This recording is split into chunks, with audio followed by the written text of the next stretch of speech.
former FBI agent and NewsNation Law and Justice contributor Jennifer Coffindaffer. Jennifer, always great to have you here.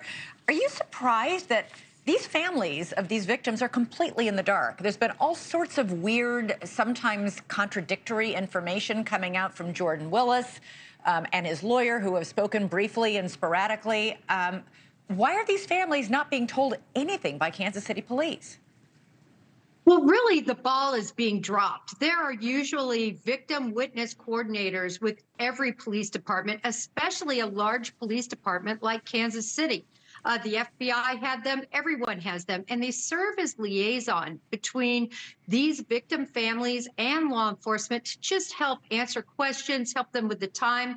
They offer counseling, and it seems like that ball has been completely dropped. Yeah, one of the family members of one of the victims told Chris Cuomo on NewsNation last night that his brother was found dead sitting in a lawn chair on the back porch, not laying on the ground. Take a listen to it. They were found by an extended family member, so you guys are in contact. So go ahead, tell the audience.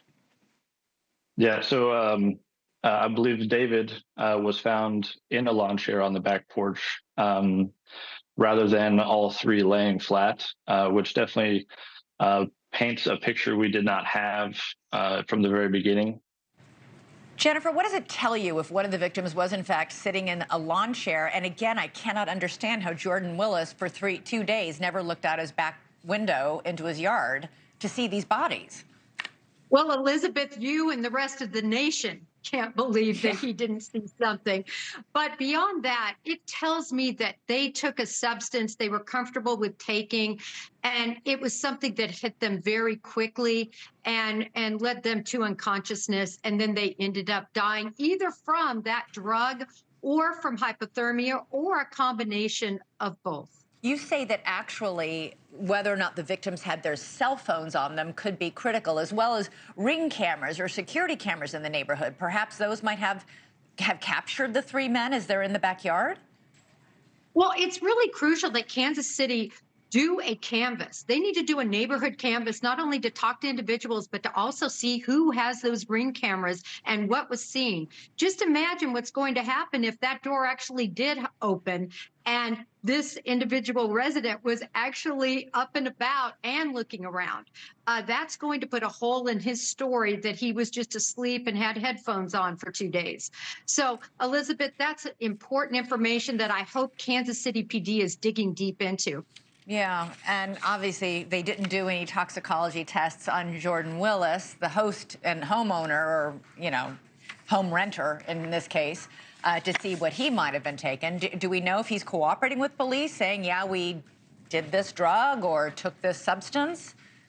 Well, they said he was cooperating, but it's interesting, right? It was 2 days later. And I wonder, because they did not obtain a search warrant, rather they just got permission to search. Oftentimes when that happens, those searches are quite limited compared to a search warrant. And what might they have gotten? I want to know what's on his cell phone, if he actually called anyone else when he said no, he didn't answer any calls. There's just so many answers that I think could be found with proper investigation. All right. Well, hopefully they're doing it and they're just being highly secretive about it. We'll stay on the case. Jennifer, thanks so much for your analysis. Really appreciate it.